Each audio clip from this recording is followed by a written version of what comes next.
Welcome back. The truth is out there, and researchers at UC Berkeley have a new method now to try and find it. By it, we mean extraterrestrial life. The technique for finding alien life has long been done through radio signals, but a new technique developed by scientists at Berkeley's Breakthrough Listen project listens for radio signals passing through space and can separate them from cell phone and other radio signals that are here on Earth. The new technique will now be used at institutes leading the search for extraterrestrial life. For more on this now, we're joined by one of the paper's authors, Brian Brisky, a UC Berkeley grad student. Brian, can you describe to us that moment when you figured out, okay, this method is actually doing something previous ones have not?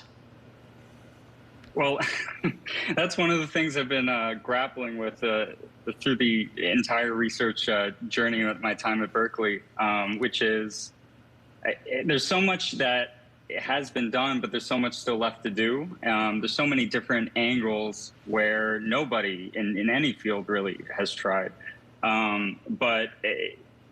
Like trying to use this technique has been drawing on past research in many other areas, and what I did was try to bring that and apply it to SETI specifically in an interesting way. And I mean, it's really exciting. It's really kind of unknown, but well, that's why I'm so interested in it. Tell us how what you would do with the information when you determine that, okay, this is not a naturally occurring cosmic noise that we're picking up, or radio signal, and this is probably some kind of alien intelligent life that we're receiving.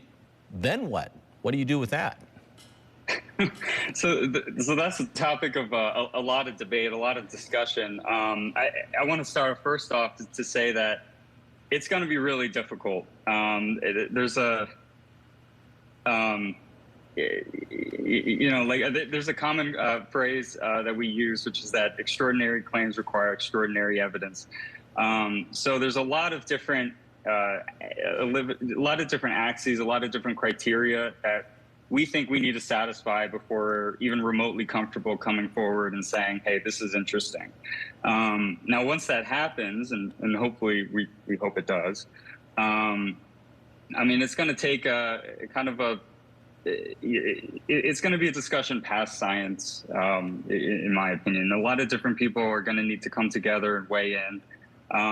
It will be tough, and I think unknown how we would pursue it from there. But in the meantime, we're just trying to get to that step as close as we can.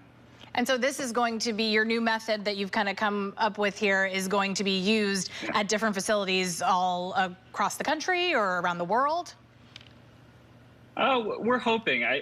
For the meantime, what I've been working on is trying to make sure that this method can be applied by anyone who's doing SETI research.